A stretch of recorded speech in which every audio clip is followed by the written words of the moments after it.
It's September 2022, and this presentation is to mark the 21st anniversary of the events of September 11th, 2001. This presentation will demonstrate the many examples of the phenomenon known as predictive programming. This is foreshadowing of the events which were known to be coming, encoded into all kinds of works of popular culture and entertainment. We have examples from movies, TV shows, magazines, cartoons, and plenty of examples from the music industry, which demonstrate beyond any doubt and any other reasonable conclusion that those parties and individuals which control these institutions, entertainment, all aspects of popular culture, were affiliated with those parties, those groups, those individuals that pulled off the events of that day. No other conclusion can be drawn by any reasonable, sane, logical individual operating critical thought. You would have to be in a very heavy sense of denial, or have a belief system to maintain, or some other ulterior motive not to be able to accept that all this stuff is real. So let's get into it, and we'll start with a definition of what predictive programming actually is. This term was coined by the late researcher, Scottish guy named Alan Watt. For many years he ran his podcast called Cutting Through the Matrix, and he was credited with the first to come up with what this phenomenon was really all about. And it's about the culture of creation industry, how ideas are downloaded into people's minds via fiction primarily, using high drama with emotion plus crisis, the situation in a movie and drama, is a tremendous method of getting points across. It's almost like coupling an idea with the drama, and it's downloaded like a virus into your subconscious, and you're being programmed, and it's called predictive programming. Taking Alan Watt's words further, this is how I described predictive programming in my book Musical Truth Volume 1. It's the practice of encoding visual clues and symbols into works of popular culture aimed at large audiences which depict a real-world event yet to happen or currently happening. In recognition of the powerful influence of the subconscious mind on an individual's psyche, images are subtly conveyed in encoded form which foreshadow events which are known to be coming. When the individual's conscious mind is then subject to news of the event in question, memories from the subconscious are unknowingly evoked, bringing a type of familiarity with the event, so it can be more readily absorbed into the subconscious mind and the story just gets accepted. As with these dark occultists, these Satanists, because that's their true nature, the sick psychopaths behind these agendas, there's usually a couple of subsidiary reasons as to why they do things as well. And in this case, the phenomenon of predictive programming fulfills the tenet of placing the truth in plain sight, or what's sometimes known as revelation of the method. This is their way of, as they see it, gaining the tacit approval of the general public for what they propose to do. They know that they are going to be in breach of universal natural law, which states that you should do no harm, instigate no harm against another living sentient being, but they feel they can cheat this spiritual dynamic by getting us, the masses, to tacitly agree and give our unspoken consent to what they plan to do. So they feel that if they encode this stuff cryptically into movies and other things that are going to be viewed by large numbers of people, when no objection is voiced, and how could it reasonably, then they have the green light to go right ahead and do what they plan to do, and they're no longer committing any harm. because we've not said no, which in their twisted sick mentality is as good as saying yes. Couple of quotes which go into this dynamic. The latter one there from the broadcaster Mark Passio of whatonearthishappening.com: to not say no is to tacitly say yes in their mentality. That's how they see things. And another quote from Sir Jimmy Savile, guesting on a David Frost TV show sometime in the 1980s, I think it was. He comes on with a sweatshirt, and the caption on the sweatshirt reads, I am an animal and I will attack you. And David Frost says, what's all this, Jimmy? What's all this about this slogan? And Savile says, you must give them all fair warning, you see. Victims. So Savile right there is letting the TV audience know what he's doing. He's giving them an opportunity to know, as he sees it, what he's all about. But of course, 99.999% of people would not comprehend that message and what it's intended to convey. But as far as he's concerned, and all these other Satanists and dark occultists, they've told you. That is an insight into why predictive programming gets done. It's been going on a very long time as well. We can go back to a very early example, which dates back to 1898. There was a novelist by the name of Morgan Robertson who put out a book titled Futility, or The Wreck of the Titan. Can you guess where we're going with this one? Going into it further, the novel Futility in 1898 detailed the sinking of an unsinkable ship, the largest vessel afloat. This imaginary ship, named Titan, collided with an iceberg during April, resulting in a high loss of life because the ship carried too few lifeboats. 14 years later, with uncanny similarities, the real ship Titanic recreated what happened in the novel. The two ships had almost identical names, both ships were designated unsinkable, both were touted as the largest ships at sea, both collided with icebergs in April, both resulted in many deaths due to the shortage of lifeboats. Plus both had strikingly similar floor plans and technical descriptions. There's more to the story, but this makes the point that that novel seemed to foreshadow what would happen with the Titanic, the story with which we're all so familiar, some 14 years into the future. What kind of odds are we looking at if this was just coincidence or one of those crazy things? Here's another example of getting the public's mindset ready for an agenda known to be coming, courtesy of those nice people at the BBC who know a thing or two about these dynamics. This is an episode of the popular science fiction show Doctor Who, dating back to 1984. The episode is part 2 in the series known as Caves of Androzani. Let's listen to what the character has to say. The news should also raise the market price of copper. Undoubtedly, sir. As they used to say on Earth, every cloud has a strontium lining, Krautinum. Every cloud has a strontium lining. And anyone that's researched the phenomenon of geoengineering, known as chemtrails, will be aware that strontium has been identified as one of the nanoparticulates of metals included in whatever's getting sprayed up there and then falling to Earth and having its effect on the people ingesting these components. So back in 1984, this indicates that there was pre-knowledge of this agenda. What other reason could there be for making a sly reference to clouds and strontium otherwise? It's a bit random, isn't it?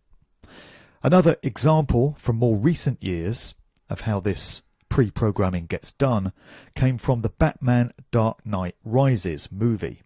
This one became notorious because at a particular screening of the film in a cinema in Aurora, Colorado in 2012, a gunman burst into the auditorium and started shooting at the audience, and a total of, I think it was 12 people are said to have died in that incident. The shooter is said to have been an individual by the name of James Holmes. Many anomalies with the official story, and lots of strange, bizarre and dark occult elements to it, symbolic elements. But one thing about the movie is that at one point, for no apparent reason, one of the characters points to a map, and a place name is highlighted on the map. The place name just happens to be Sandy Hook. In an earlier version of the movie, the place name on the map had been South Hinksey, but it had been changed to Sandy Hook. And later that year, round about the winter solstice, December of 2021, we're told that there was a mass school shooting at Sandy Hook Elementary School in Newtown, Connecticut. So this movie would appear to have been getting the public ready for this event and getting them familiar with the name Sandy Hook. It was flashed on screen for just a split second, but it was enough to enter the subliminal mind, because the subconscious mind absorbs millions of pieces of information every second, and only a small number are processed in the conscious mind so that the individual has any kind of memory of it. The rest of this stuff is buried away in the psyche, but it can be recalled and it can be acted upon when some stimulus is in place, such as hearing a particular phrase all over again. It evokes that pre-memory which would have been implanted through the cultural programming.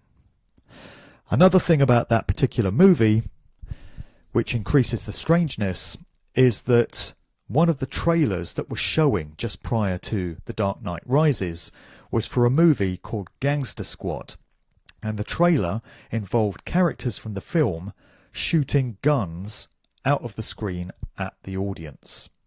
And this trailer would have been shown just a few moments before that incident involving James Holmes in Aurora, Colorado. The trailer was later pulled, but it had already done its job of programming the audience. More recent times have seen another obvious, far-reaching agenda pre-programmed, foreshadowed in the movies. This, of course, is the Convid scamdemic.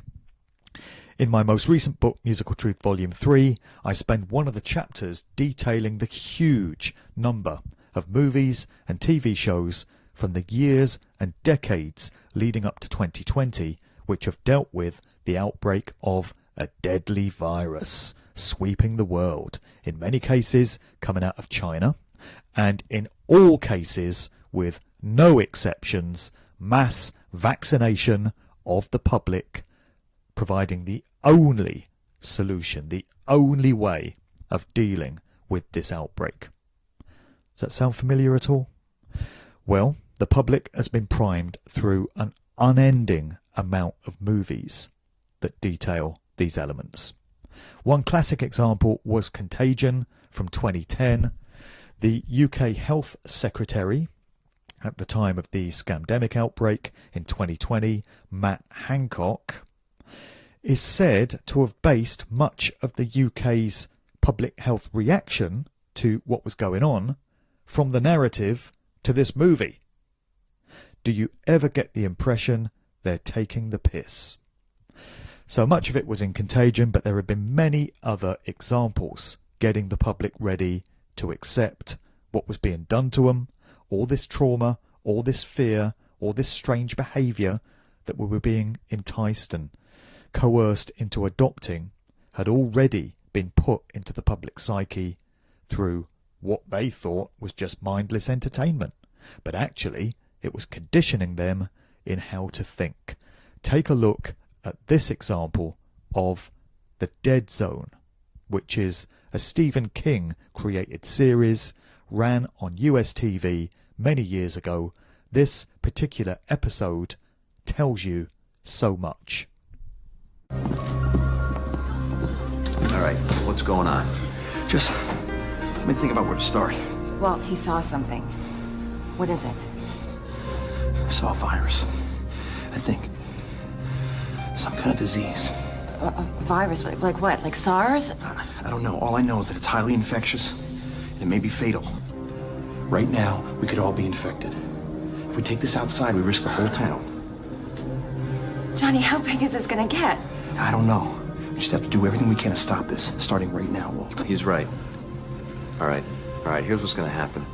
We need to make sure that everybody that's inside stays inside. I'm gonna get a few deputies on it. We'll call it a lockdown. Lockdown? Well, until I come up with something better. Walt, no. No, you cannot lock the school doors with... This is for your family's safety. Will I get sick too?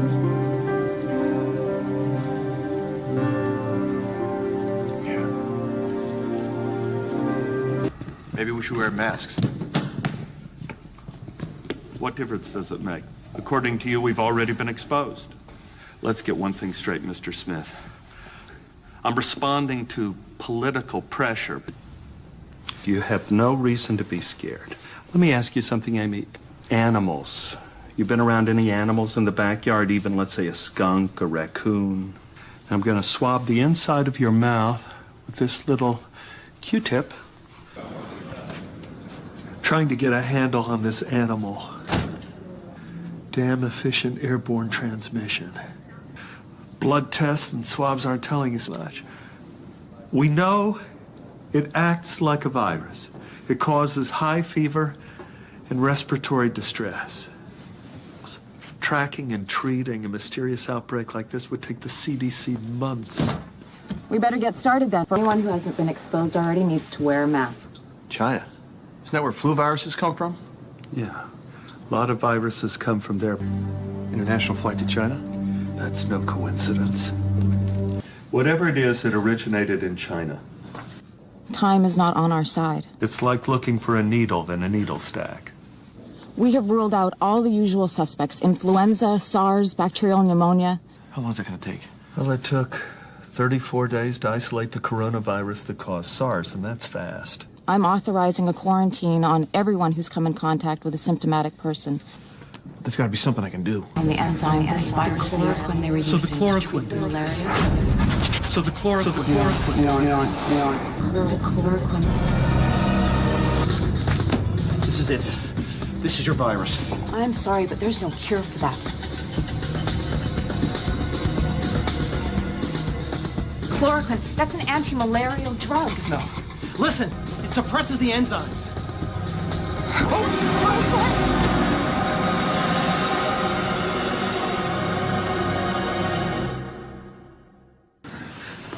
Welcome back, you damn fool. What happened? We started everyone on chloroquine, stopped the thing dead in its tracks. Now, the CDC would have figured it out eventually, but not in time. So it's all right there at the hands of master psychologists who have studied how to manipulate the human psyche, working in conjunction with dark occultists. That's what they are. We need to face this. Those who control all these institutions, the proprietors of Hollywood film studios, those who preside over TV series and the producers of the series themselves, in many cases the directors, those who control the corporate music industry, and all these different outlets have to be working in conjunction with social scientists, behavioral scientists, psychologists, anthropologists, those who study these techniques, working out of institutions like Tavistock, the Tavistock Institute of Human Relations in London, the likes of SAGE, which have been instructing the British government in how to act during the scamdemic. And there have even been memos leaked about their desire to instill the maximum amount of fear to get the public to comply with what they want them to do. They speak openly about this. And the only way all this stuff could be getting encoded into entertainment and popular culture, again, is if those who run these institutions are in cahoots with those pulling off these real-world events, or apparently real-world events, like COVID, like 9/11. That's the hierarchical pyramid of power that we're dealing with here. You have representatives from all these different walks of life who adhere to secret society networks and operate on that kind of basis, all working towards the same goals, all making their own contributions towards it. So let's get into some specific examples pertaining to 9/11 programming on this 21st anniversary of that dreadful event. There's no shortage of examples. What we have here is a compilation that somebody put together of just a few, and it really does only just scratch the surface. There used to be videos on YouTube that you could get, which have probably been scrubbed since, which went on for several minutes detailing all these examples. There's been something in the region of 400 odd examples identified.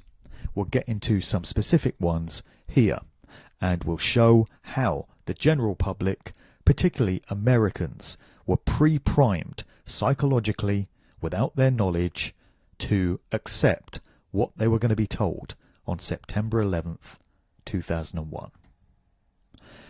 To kick off, this is an overview of the whole phenomenon as it plays out in movies, courtesy of the researcher known as Johnny Gatt. 3 minutes. This is it. Ground zero. Would you like to say a few words to mark the occasion? Hi, I'm Johnny with Vigilante Intelligence. Today, we're going to get into Fight Club's 9/11 Predictive Programming. Fight Club was produced by Arnon Milchan, who is an admitted Israeli spy. Fight Club was released in 1999, 2 years before the attack. Milchan also produced The Medusa Touch in 1978, featuring this 23 years before the attack.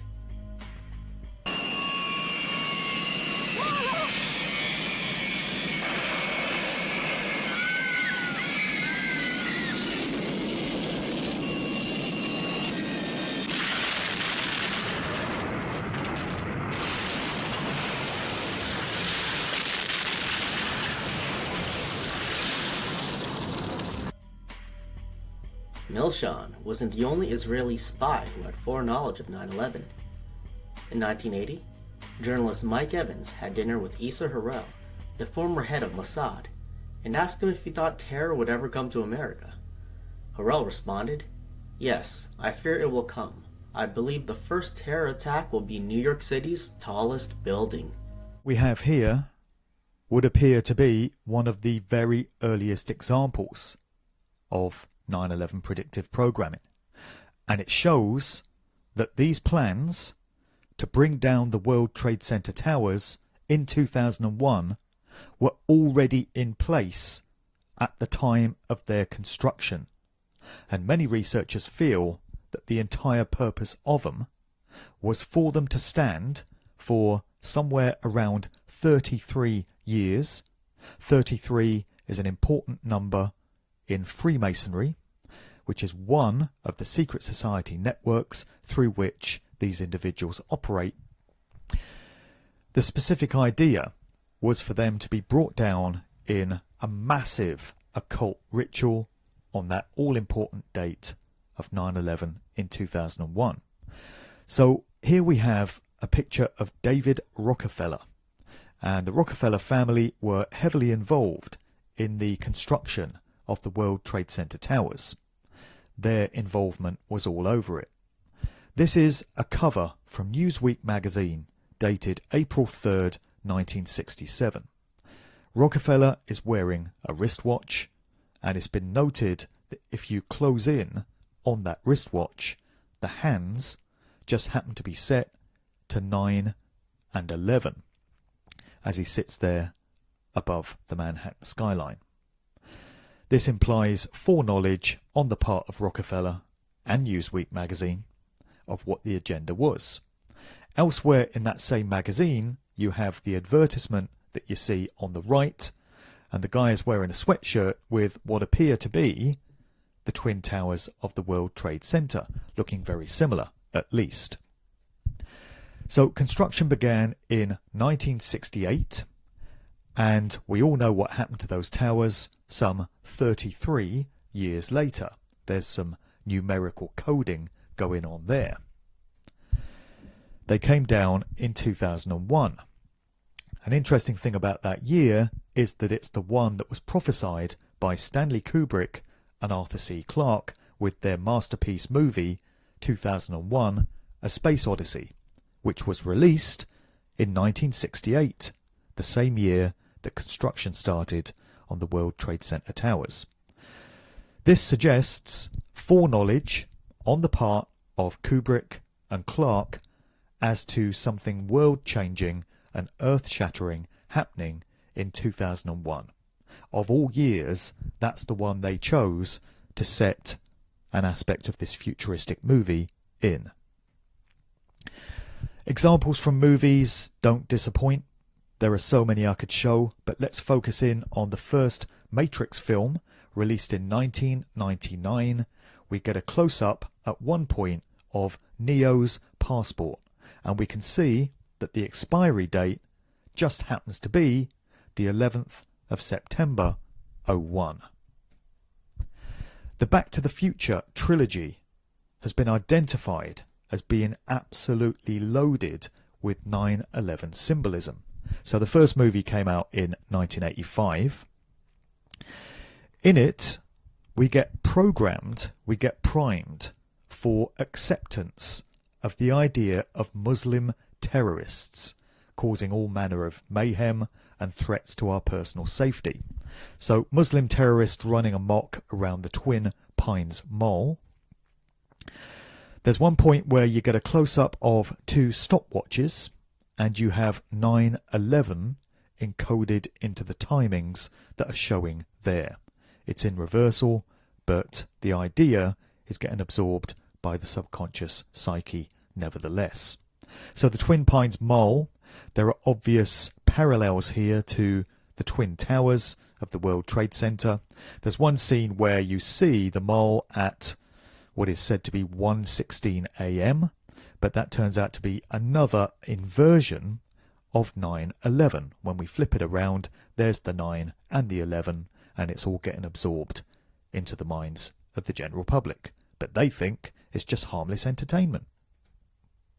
Another scene from one of the subsequent films where some characters are watching the twin, what look like trees there in this particular scene on a TV screen.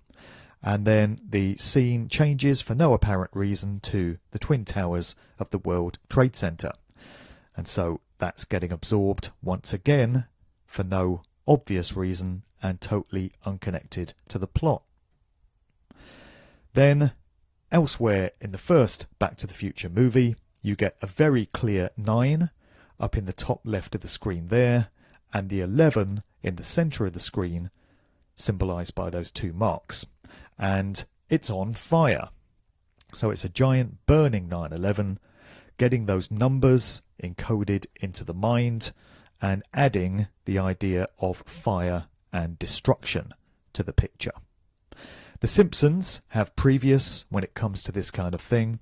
Their cartoons have predicted or foreshadowed a huge number of events which were to come, including Donald Trump being voted in as president, including the death of Prince, which was depicted some years before we're told it happened. And in this particular episode, you've got Bart looking at a copy of a New York program advertised for $9, but you've got an obvious 9/11 going on with the World Trade Center towers. Moving on to some examples from the music industry, that particular institution playing its part on everything that went on, we have the rapper known as Busta Rhymes. Now this is a guy whose music I used to play back in the 90s. I was a radio and club DJ specialising in R&B and hip-hop, so I was into Busta Rhymes' material, and I remember noting that this album began an ongoing theme with many of Busta's subsequent albums, which seemed to indicate an obsession with some sort of disastrous, calamitous event which was coming. It's encoded into the title here, The Coming. This album came out in 1996. It's very notable because it's got a track on it titled Everything Remains Raw. And one of the lyrics in it states, "There's only 5 years left." At the start of the track, Buster says there's only 5 years left. So 5 years on from 1996 was, of course, 2001. He was telling you what was coming. But how did he know? The next album was When Disaster Strikes, coming out in 97, as we start edging closer to the event. And then the big one, Extinction Level Event, released in 1998.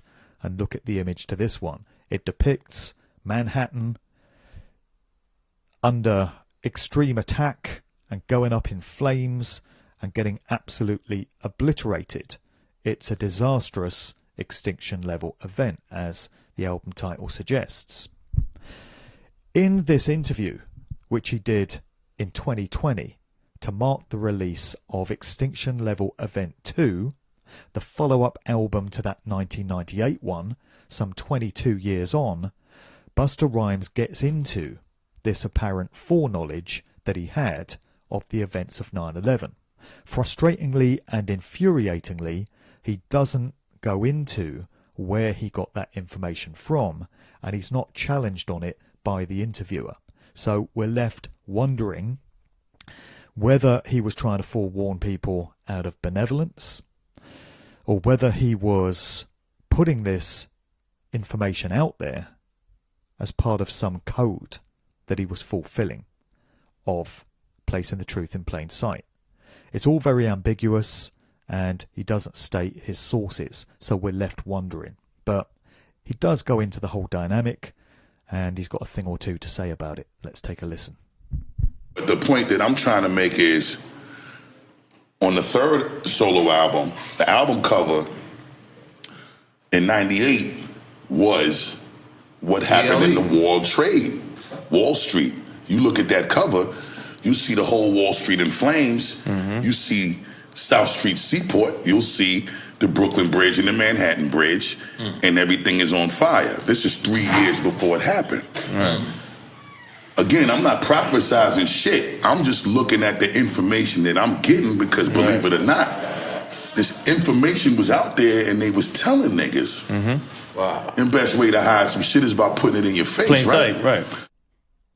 We get a few insights from some of the lyrics contained on that album, Extinction Level Event 2, 2020, such as, "That being said, we can stop pretending that I'm mental, like all the shit we witnessed be happening coincidental. See, back in 98, when I dropped the first extinction level, I was fighting inner demons with personal scores to settle. They put it in a movie because they knew that we ain't really know.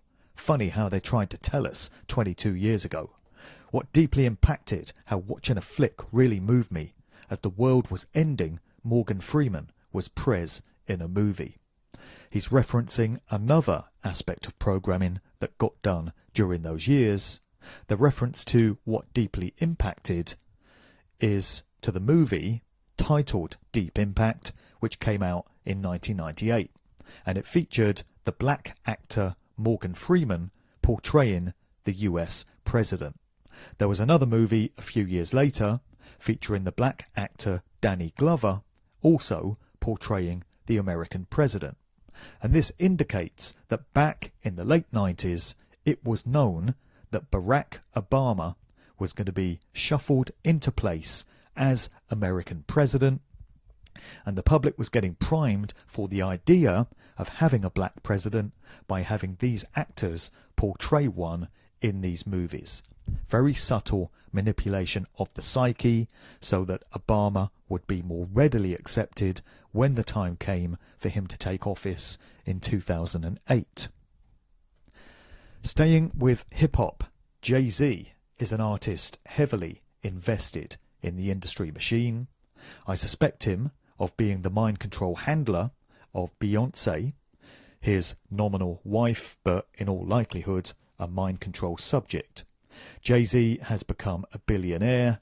He's one of the most influential individuals within the realm of hip-hop, and he's been manipulated into those positions as a result of all the work that he's done for the industry machine, and how willing and compliant he's shown himself to be in pushing all these agendas and doing whatever is required of him.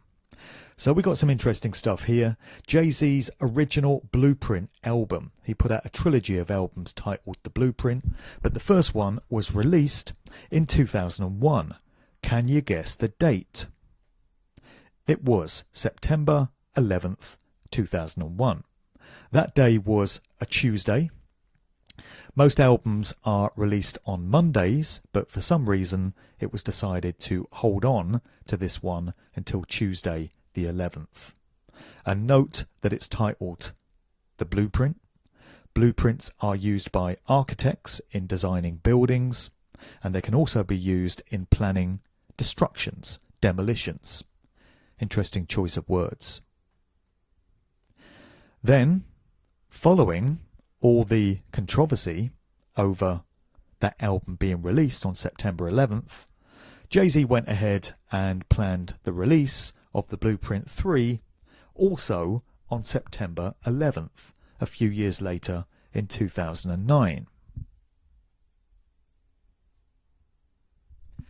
This album takes some explaining away if you're going to claim that it's just random, meaningless, coincidental. A little-known rap group called The Coup, who've become infamous as a result of this sleeve, but who very few people had heard of prior to all of this, they put out an album titled Party Music. And this was released in June of 2001. So it's 3 months before the attacks. And what we see here is the frontman, Boots Riley, holding what appears to be some kind of remote demolition device, detonation device. He's pressing a button, and behind the two of them, you've got the World Trade Center towers exploding in exactly the same way as we saw happen on that date in September 2001. How can this be explained? The group were challenged on this image in the wake of 9/11, and they made some sort of unconvincing comments about it being a statement on capitalism and them wanting to destroy what that stood for. But it didn't really convince me. Def Leppard put out an album called Pyromania some point in the 1980s, I believe, and we have a very similar sleeve image here, what appears to be one of the World Trade Center towers going up in flames after some sort of explosion, smoke coming out there. This is the introductory scene to a U2 song from 1985. It's called The Unforgettable Fire. Go figure.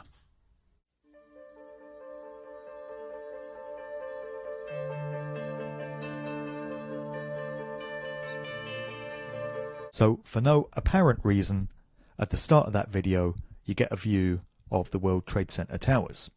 It bears no relation to the song, The Unforgettable Fire, but anyone who witnessed that event in 2001 won't be forgetting it in a hurry. U2 are, of course, a band very much owned and controlled by the music industry corporate machine. Bono's affiliations with so-called globalist organizations which fulfill the New World Order agenda speak for themselves. His close working relationships with Bill Gates, with Bill Clinton, with the Bushes, with the Pope, with George Soros, with Klaus Schwab, pretty much tell you all you need to know about where Bono's loyalties lie. Another group had the opening scenes to one of their videos also set at the World Trade Center towers. Again, it bears no relationship to the lyrics of the song, but they did it anyway. And this is another highly controlled group who've been pushing agendas through the decades, Depeche Mode, a rare 1990 version of the video to their song Enjoy the Silence. It's not the main video, it's an alternative one. Have a look at this.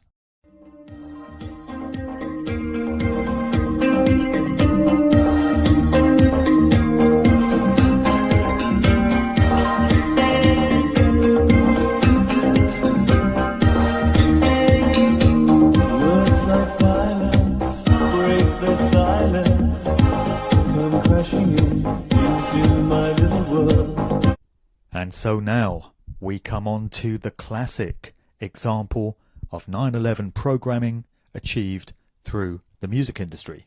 This album has become notorious in this field of research. It sat there for 22 years.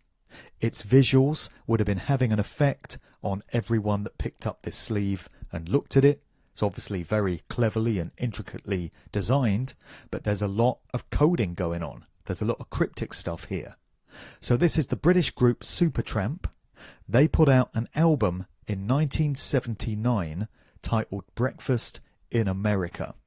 And it probably offers the best example we have of foreknowledge of what would go down 22 years into the future.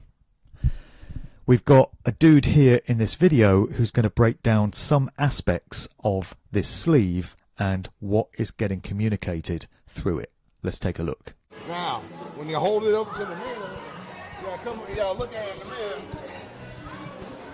Watch the U and the P.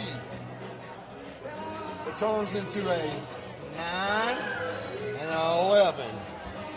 9, 11. And also, if anybody knows anything about the Bible, in Revelations it talks about the great whore of Babylon.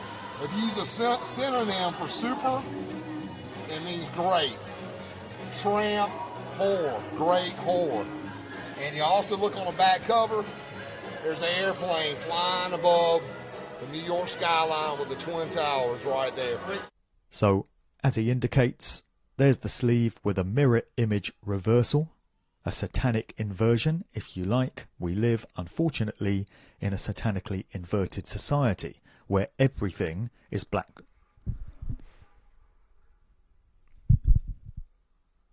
So here it is, what he's laid out there. The sleeve given a mirror image reversal, a satanic inversion, if you like.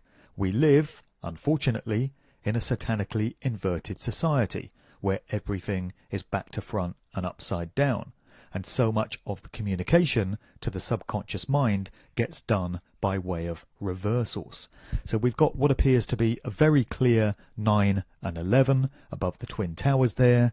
I mean, you could write one of these things off as a coincidence or just some random thing, but it just keeps happening with this sleeve. It just keeps coming.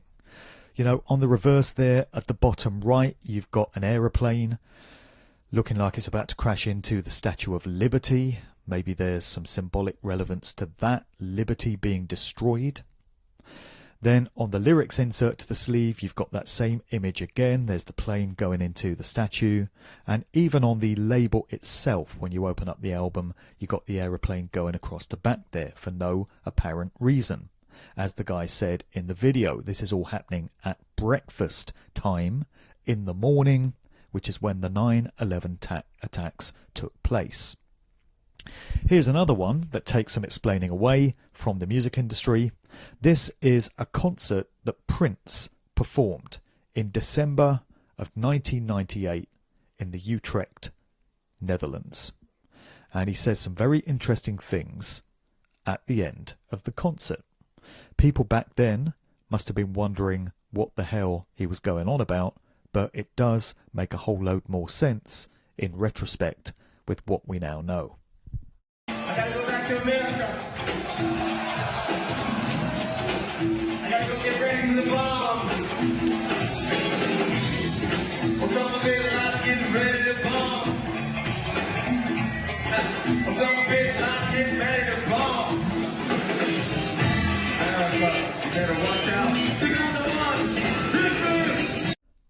And so Prince remains a total enigma. We just don't know where we are with him.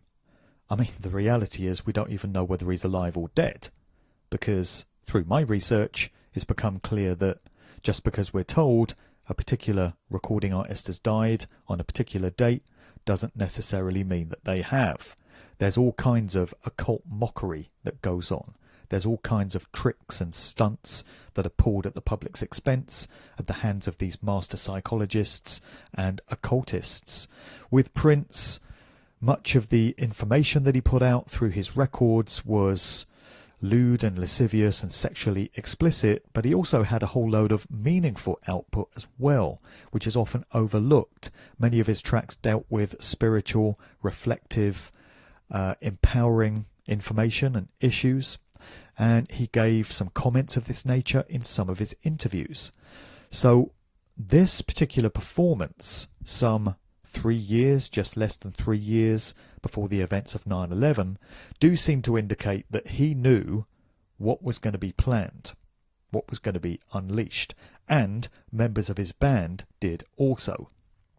Because although Prince says Osama bin Laden getting ready to bomb, and of course, just to be clear, 9/11 was not pulled off by Osama bin Laden and 19 Arab hijackers armed with box cutters. That's just what the public was being entrained to accept through the mainstream news. We know that other parties pulled off 9/11. It was an inside job, clearly. Who can't see this? But the point is, it was going to be blamed on bin Laden. It was going to be pinned on him. And Prince is demonstrating knowledge of this fact back there in December 98.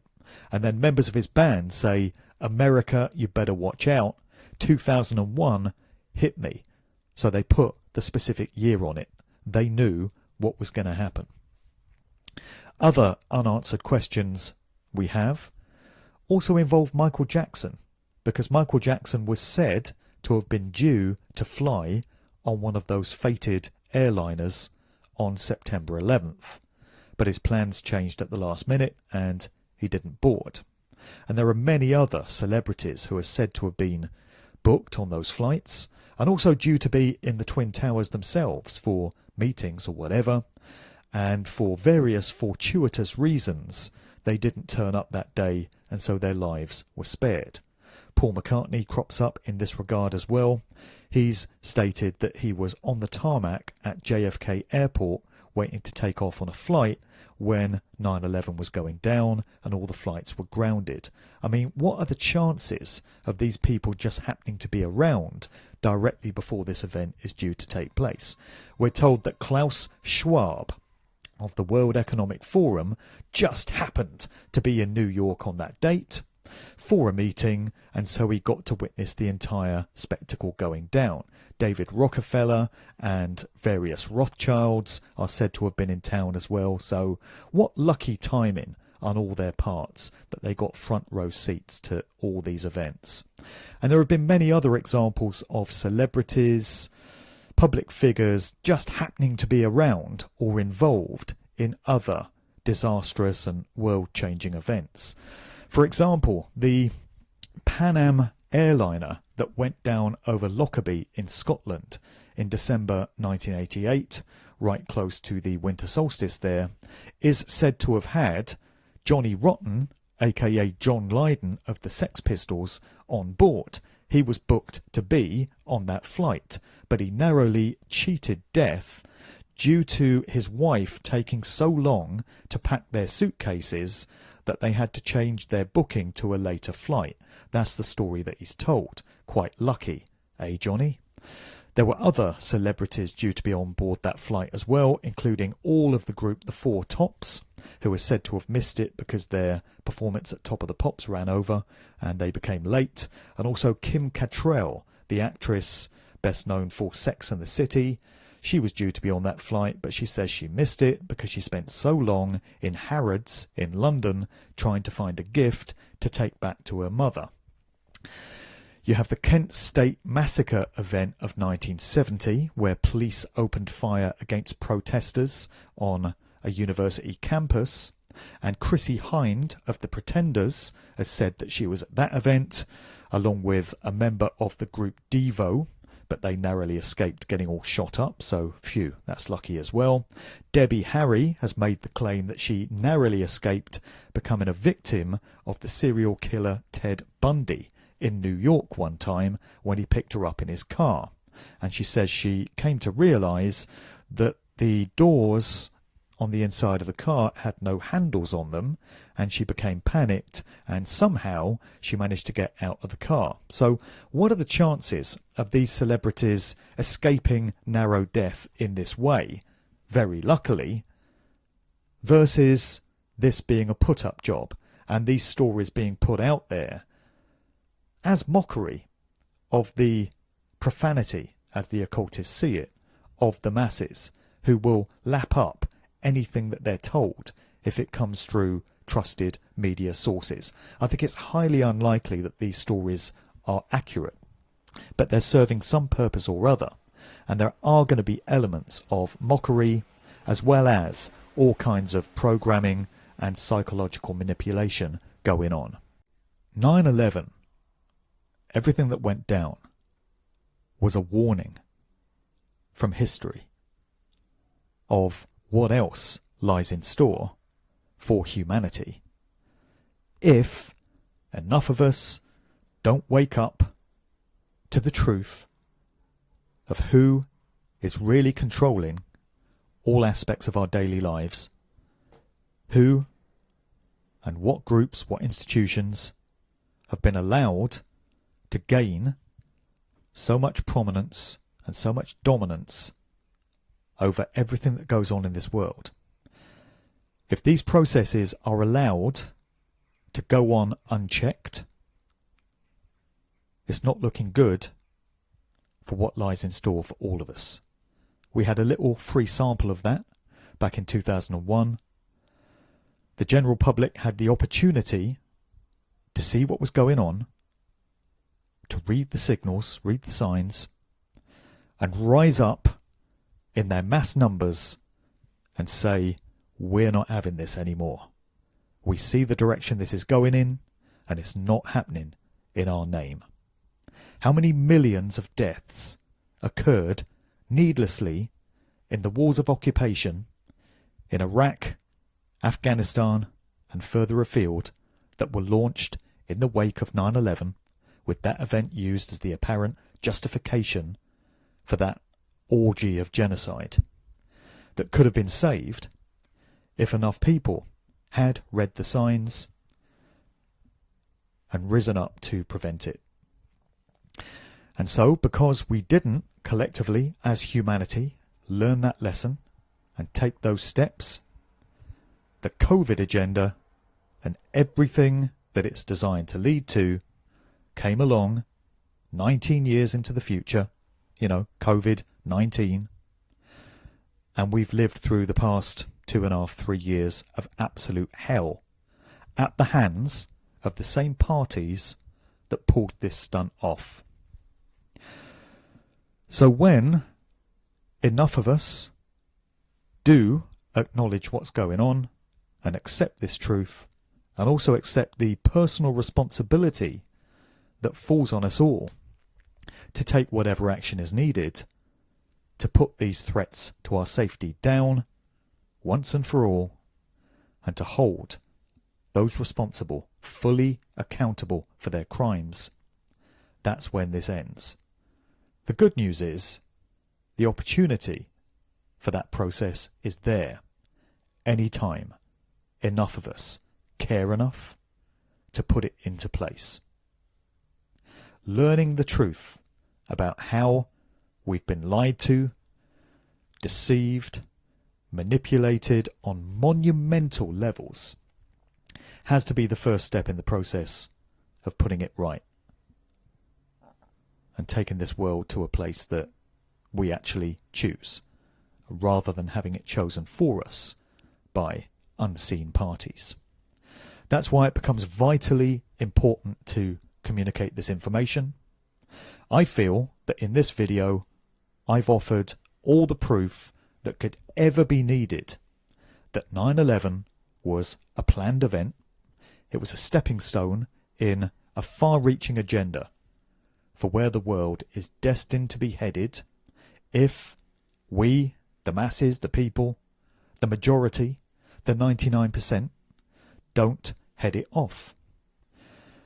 And so it also becomes vitally important to communicate this information as widely as possible to others who need to see it, others who might still be under these mind control spells. They might still be swallowing all this programming. and having their belief systems and their behaviours dictated to them by what they think is harmless fun and entertainment, but actually is military-grade weaponry being used against their minds. All the examples anyone could need have been contained in this video. I would ask that it gets shared as widely as possible with anyone you might feel would benefit from seeing it. Friends, family members, colleagues, all kinds of affiliates and associates. Let's get this information out there, because we had the opportunity to learn back in 2001. We didn't take that opportunity. That's why we're where we are today. But it doesn't have to continue in this way. We can have a better future for ourselves. We can win back freedom, and we can put down tyranny, slavery, and dark occult sorcery anytime we choose. We just have to be armed with the facts and know what we're dealing with to prime us for that process. I hope this video has served that purpose. I hope I don't have to be doing another one in another 21 years with the world in an even worse place. Let's not allow that to happen. Let's let this be the mark in the sand where we collectively say we're not having this anymore. The control system is done. The old tricks just don't work anymore. The spell has been broken. Much of what's been included in this presentation is contained in the 3 books in my Musical Truth trilogy. These books expose the true nature of the controlled corporate music industry and what it's really used for, all the hidden agendas. I've also got my allegorical novel, The Cause and the Cure, which is loaded with symbolism, and readers can have all kinds of fun decoding the many hidden elements there. My main website is djmarkdevlin.com, and you can link through from there to my BitChute and Odyssey channels. On the Odyssey, you have all my videos going back to 2008. All the interviews I've done, all the presentations, all the podcasts. I've been putting work of this nature out there for many, many years. That's where you can catch up with all this stuff if you've missed it. Thanks for listening.